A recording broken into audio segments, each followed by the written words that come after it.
첫 번째 기억해야 할 것은 죄 지은 사람을 정죄하기 위하여 편지를 보내지 않고 교인들을 꾸짖기 위하여 편지를 씁니다. 잘못한 사람을 내쫓는 데 강조점이 있는 것이 아니라 그런 일이 교회에서는 묵인돼서는 안 된다는 것을 왜 너희는 적극적으로 행동으로 또는 다른 모든 것으로 표현하고 책임을 지지 않느냐. 교회가 왜 서 있는지, 교회 구성원들이 무슨 공통성 위에 서 있는지, 무슨 책임을 갖고 있는지에 대하여 왜 아무 얘기도 안 하느냐. 그럼 뭐라 그래요 여기? 2절 보세요. 그리하고도 너희가 오히려 교만히 여겨서 어째요? 통한히 여기지 않느냐. 교회가 그런 일들로 방해를 받는 것을 너희는 왜 통한히 여기지 않느냐. 너희가 가진 정체성과 교회가 가진 책임에 대하여 너희는 왜 적극적인 너희의 그 책임을 방관하여 넘기느냐. 난 몰라. 이렇게 간단한 문제가 아니다. 이렇게 얘기하는 것입니다. 둘째는 9절에 본 바와 같이 내가 너희에게 쓴 편지에 음행하는 자들을 사귀지 말라 하였거니와 이 말은 이 세상에 음행하는 자들이나 탐하는 자들이나 속여 빼앗는 자들이나 우상 숭배하는 자들을 도무지 사귀지 말라 하는 것이 아니니 만일 그리하려면 너희가 세상 밖으로 나가야 할 것이라. 우리가 보내진 정황, 실존이 세상이라는 무대 속에 있습니다. 무대를 거부할 수가 없습니다. 그렇죠. 세상 속에 각종 여러 사람이 다 있습니다. 그 속에 우리가 보내져 있고 그 속에서 부름을 받습니다. 그러니까 문맥과 정황을 바꿀 수 없습니다. 환경과 조건을 바꾸는데 교회의 정체성이 있는 것이 아니라 11절 이제 내가 너희에게 쓴 것은 만일 어떤 형제라 일컫는 자가 음행하거나 탐욕을 부리거나 우상 숭배를 하거나 모욕하거나 술 취하거나 속여 빼앗거든 사귀지도 말고 그런 자와는 함께 먹지도 말라 함이라. 그런 걸 어물어물 넘어가지 마라 그래요. 가서 아무 일도 없는 것 같이 가서 웃지 말아라. 밥 얻어 먹지 말아라. 그렇게 얘기합니다. 굉장하죠? 이거는 교회의 모든 책임의 실체, 주체가 각 신자라는 얘기입니다. 교회를 지키는 것은 무슨 명분이나 밖으로 드러나는 무슨 표나 무슨 우리 말로는 없는 이벤트나 뭐 이런 것들이 있지 않고 여러분 자신에게 있습니다. 여러분 자신이 예수를 믿고 교회로 모인다는 말에 대하여 이해와 소원과 열심과 책임이 있어야 됩니다. 다른 것들은 다 그 가장 중요한 일을 위하여 주어진 정황입니다.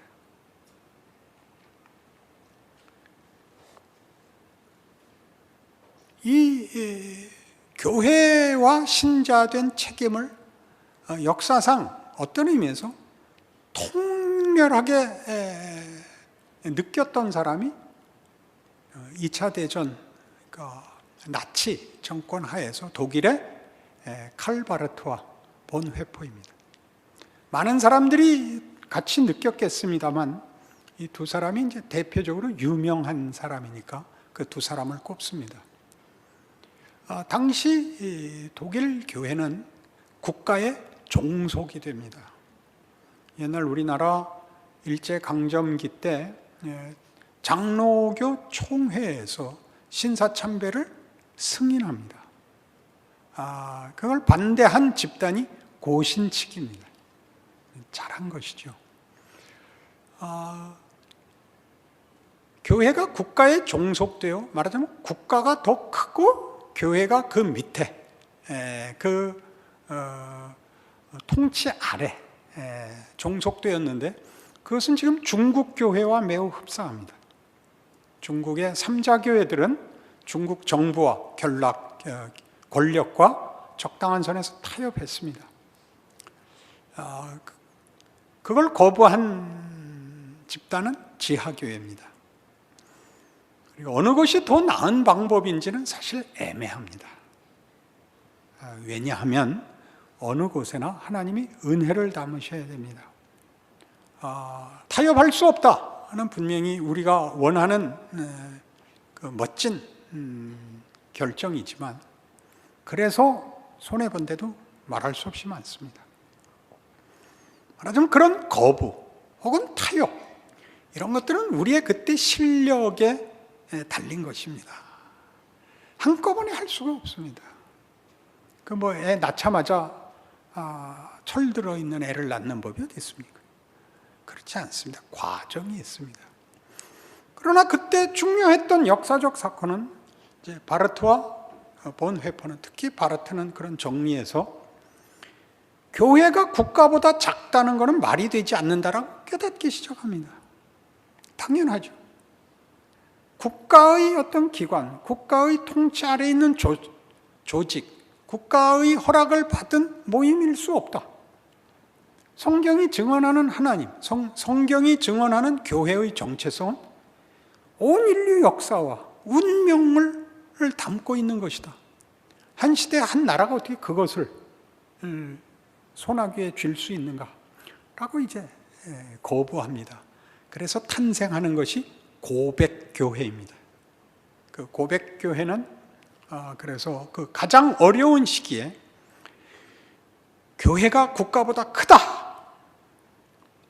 교회와 기독교 신앙은 하나님의 전적인 주권과 범위 아래만 있고 세상을 뛰어넘는다 라고 이제 고백을 하게 됩니다.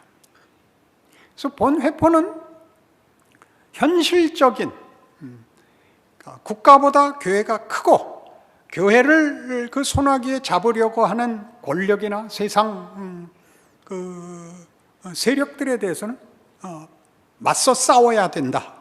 몸으로 부딪힌 사람입니다. 투옥되고 히틀러 암살에 공모자로 같이 연루되고, 그래서 요즘 회상하는 본회퍼에 관한 것들은 다 몸으로 투쟁한 신앙인이라는 것으로 칭송을 받고 있습니다. 당연한 것입니다. 바르트는 신학적인 정리를 하기 시작합니다. 왜냐하면 당시 자기가 받았던 기독교 신학의 교육들은 그런 면에서 윤리적이지 않았던 것입니다. 여기서 윤리적이라는 건 삶과 실천의 구체적인 가르침이 아니라 그냥 학문에 불과했다는 걸 깨닫습니다. 그래서 여기에 한 인격과 인생과 몸뚱아리를 바쳐야 된다는 거대한 신학을 다시 재편합니다. 없었던 걸 만드는 것이 아니라 원래 주어졌던 기독교의 그 본질이며 가장 중요한 내용들을 다시 서술하기 시작해서 그를 그래서 신정통주의라고 합니다. 그러니까 종교개혁 때 일어났던 종교개혁의 캐톨릭 신학이 당시 놓치고 있었던 혹은 균형을 잃었던 신앙의 본질들을 파헤치는 일을 이제 정통주의라고 하고, 그것이 부활했다라고 바르트를 평가합니다. 그런 일들은 오늘 우리에게도 마찬가지입니다. 여러분들이 교회 나와서 다만 조직 속에 숨어 있는 사람이면 안 됩니다. 교회는 조직이 아닙니다. 교회는 고백입니다. 각각이 강요받지 않고 자격과 조건을 제한받지 않고 스스로 동참한 것입니다. 교회를 세습 운운할 때 우리가 했던 반론이 이겁니다. 누가 목사가 되느냐가 권력이 아닌 것은 헌금은 강제권이 없습니다. 세금이 아닙니다. 교인들에게 무슨 자유겠냐? 그만둘, 다른 교회로 갈 자유가 있고 헌금 안 낼 자유가 있습니다. 그러니 뒤집어서 생각하십시오. 자기가 그 교회의 일원이 되고 그 교회에 고백하여 그 회원으로 참석하고 있으면 헌금 내십시오. 그리고 모이는 데마다 열심을 내서 오십시오. 손주 때문에 못 오는 것은 면제입니다.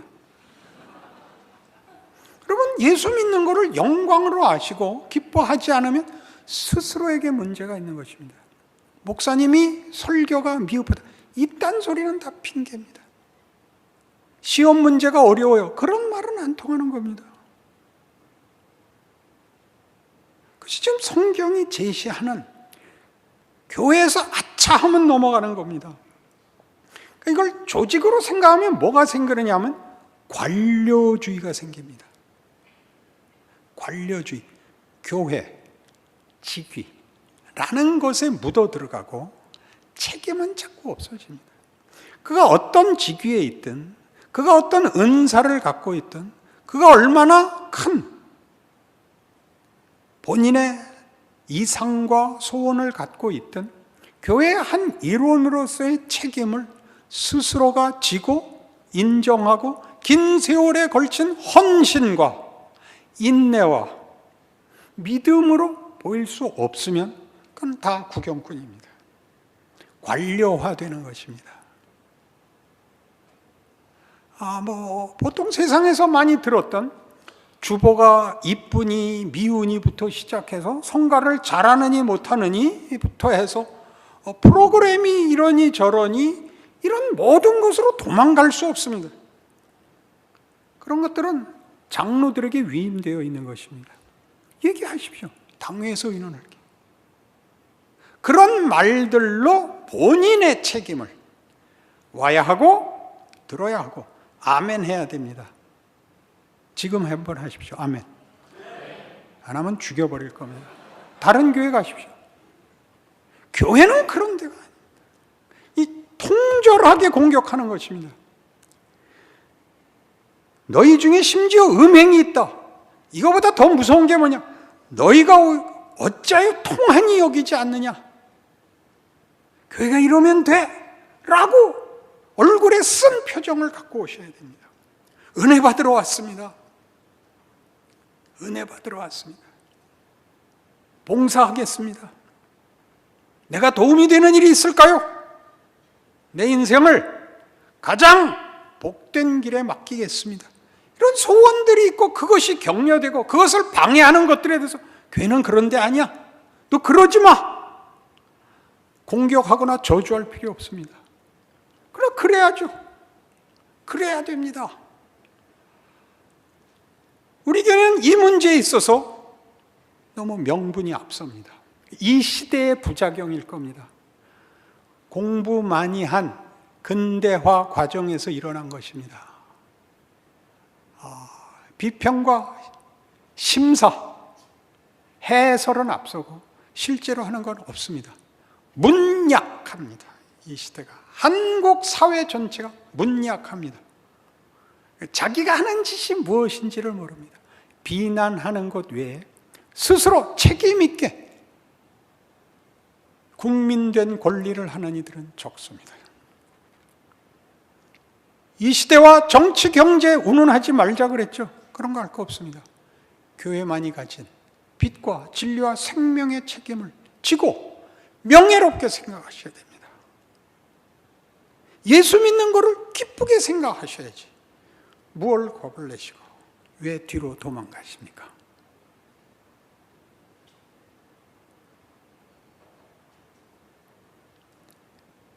약간 미안한 얘기지만 캐톨릭으로 다 도망가 버렸습니다. 캐톨릭같이 숨기 좋은 데가 없습니다. 다 신부에게 맡기고 그럴듯한 표정으로 한번 앉았다 오면 그만이. 그건 안 됩니다. 캐톨릭을 원망하거나 비하할 마음이 전혀 없습니다. 그러나 가장 두드러지게 나타나 있습니다. 지켜야 할 책임 있는 정체성에 대하여 각각 책임 있게 보십시오. 더 용감해지십시오. 더 멋지게 보십시오. 교회 나오시면 웃으십시오. 반가워하십시오. 웃지 못하는 사람이 있으면 어려움이 있는가 물으셔야죠. 왜 다 모른 척하세요? 집안에 있는 얘기 개인 사정 속속들이 말하지 마십시오. 그건 짐을 떠넘기는 겁니다. 나눠야 할 교제와 대화에 제한이 있는 것입니다. 기도할 때 회개를 기피하지 말라 그랬죠? 그런 걸 함으로써 자신이 할 일을 다 했다고 속지 말라 그랬죠. 피부를 벗겨서 결백을 증명하고 확인하려고 그러지 말라 그랬죠. 나아지십시오. 더 나아가십시오. 그걸 기도하십시오. 예수 믿는 게 뭔지 가르쳐 주십시오. 저를 여기까지 끌고 오신 하나님이 이 상태대로 놔두지 마십시오. 제 혼란과 제 믿음 없음을 돌아보아 주십시오. 그 기도하셔야죠. 무슨 잘난 척하고 대한민국의 미래와 북한 인권을 기도합니까? 그런 거 하지 마시고 여러분 스스로를 위하여 기도하십시오. 실체적인 기도를 하십시오. 우리가 모일 때 그 집단에 잘난 것과 못난 것을 구별하는 확실한 잣대가 하나 있습니다. 그 모임의 분위기가 공포냐 자유냐. 잘못 모이면 공포가 됩니다. 서로 비난하고 흠을 잡고 변명하고 비난하는 것이 전부인 교회는 전혀 그런 일을 목적하고 있지 않습니다. 누가 나와서 인상 쓰고 있으면 옆구리를 찌르십시오. 웃어. 이 새끼야 웃어. 아시겠어요? 어디다 대고 교회 나와서 인상 쓰고 앉아있는 거야? 하나님이 죽기라도 했어요? 목사님은 왜 그러세요? 나야 실력 있는 사람이니까 해도 돼. 여러분은 분명하게 배우셔야 됩니다. 명분으로 도망가지 마세요. 여러분 자신으로 증명하세요. 예수를 믿는다는 걸 스스로 증명하세요. 만나면 어떤 사람이 되라고? 반가운 사람이 되세요. 반가워하지 않으면 상대방이 무슨 상처와 짐이 있는 줄 아세요. 비난하기 위하여 얼굴 표정을 만들지 마세요. 얼굴이 깜깜해지거나 뻘개지지 마세요. 빛나는 사람이 되십시오. 그래야 여러분의 인생을 예수 믿는 자로 담아내십시오. 증언하십시오. 세상이 우리를 보고 있습니다. 목말라 하고 있습니다. 답을 찾고 있습니다. 우리는 갖고 있다 얘기할 수 있어야 됩니다. 세상이 교회를 비난하는 게 겁먹지 마십시오. 그들은 목말라서 그럽니다. 우물에 와도 물을 얻을 수 없으니까 비난을 하죠. 발길로 차죠. 여러분 스스로에게 흘러넘치는 은혜가 있는 줄 아시고 그런 넉넉한 인생을 살겠다고 다짐하시고 기도하시고 소원하시고 열심을 내십시오. 기도하십시다. 하나님 아버지 은혜를 감사합니다. 우리 힘써 열심히 예수 믿고 교회 모이겠습니다. 우리를 막을 것은 아무것도 없습니다. 우리의 기쁨과 명예를 타협하지 않겠습니다. 놓지 않겠습니다. 만나면 격려하고 기쁨이 되겠습니다. 우리가 사는 세상 속에서 만나는 어느 사람들 앞에도 예수 믿는 사람들만이 가지는 생명과 소망을 보이겠습니다. 그래야 이 시대와 우리가 사는 이 나라에 하나님 살아계시고 은혜로 다스리시고 우리가 행한 대로 갚지 아니하시는 하나님을 증언하는 귀한 인생 되게 하여 주시옵소서. 예수님 이름으로 기도합니다. 아멘.